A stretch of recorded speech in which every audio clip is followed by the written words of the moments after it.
RRB duty में देखो physics के ग्राफ वाले चैप्टर से कितना बेहतरीन सवाल पूछा गया और इस सवाल को देखो 55% लोगों ने गलत किया। आज से ग्राफ मैंने 1 साल पहले ही अपनी क्लासों में पढ़ा दिया था और बहुत बेहतरीन ढंग से पढ़ा दिया था।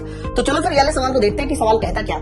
एक समान वेग से चल रही है और जो ग्राफ है वो वेग समय ग्राफ के बारे में है। तो मैं एक काम करता हूँ, जल्दी से वेलोसिटी और टाइम ग्राफ बना लेता हूँ और जो ग्राफ आपको बताना है वो स्टैटिस्टिकली बताना है, वो एक समान चाल यदि वेलोसिटी कांस्टेंट की बनाना है। तो अगर वेलोसिटी कांस्टेंट है और यहाँ पर वेलोसिटी टाइम ग्राफ बना रहे हैं तो ये ग्राफ इस तरह से हॉरिजॉन्टल लाइन आएगी। ओके, हॉरिजॉन्टल लाइन आएगी। यहाँ पर तुम्हें एक बात और पता होना चाहिए, जो तुम्हारा वेलोसिटी टाइम ग्राफ होता है इसके बारे में तुमसे 2 बातें पूछी जाएगी। पहली बात, एक तो ये पूछा जाएगा इसका स्लोप क्या बताता है और दूसरा आपसे पूछा जाएगा कि इस ग्राफ का एरिया क्या बताता है। तो वेलोसिटी टाइम ग्राफ का मेरे भाई जो स्लोप होता है वो आपको बताता है एक्सेलरेशन त्वरण, और जबकि जो एरिया होता है वो क्या बताता है मेरे भाई, वो बताता है आपको विस्थापन।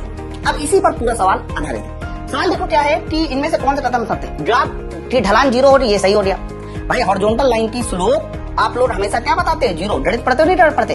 हॉरिजॉन्टल लाइन का जो m होता है वो 0 होता है। ग्राफ केवल मूल बिंदु से जुड़ रहेगा, गलत। ग्राफ का ढलान विस्थापन हो रहा, गलत। एरिया विस्थापन हो रहा।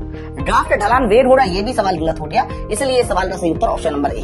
2024 में जितने भी सवाल पूछे गए हर एक में जो फिजिक्स के सवाल आए उनमें ग्राफ के क्वेश्चन जरूर पूछे रहे, इसलिए आप ग्राफ बहुत अच्छे से पढ़ लीजिए। क्योंकि अब रेलवे को पता चल चुका है कि आप लोग ग्राफ नहीं पढ़ते हो, ग्राफ के सवाल आपके गलत होते हैं और इसी आधार पे वो आगे वाले पेपर भी सेट करेगा। कैसा लगा कॉन्सेप्ट नीचे कमेंट करके जरूर बताएं। 2026 में सभी रेलवे एग्जाम के लिए आप मेरा साइंस स्पेशल बैच ज्वाइन कर सकते हैं। इसको ज्वाइन करने के लिए इस नंबर पे कॉल कर लीजिए। माई पर्सनल एप्लीकेशन को डाउनलोड करके सिर्फ 599 में कंप्लीट बैच ज्वाइन कर सकते हैं। बैच की खास बात क्या है कि 2019 से 2026 तक के सारे प्रीवियस ईयर क्वेश्चन मिलेंगे आपको। क्लास क्वेश्चन पीडीएफ बाइलिंगुअल मिलेगी। जो भी कॉन्सेप्ट होगा वो नीट एंड क्लीन होगी, न्यूमेरिकल अप्रोच बेस्ड मिलेगी। फिजिक्स, केमिस्ट्री, बायोलॉजी को मिला के 160 घंटे प्लस क्लास होगी।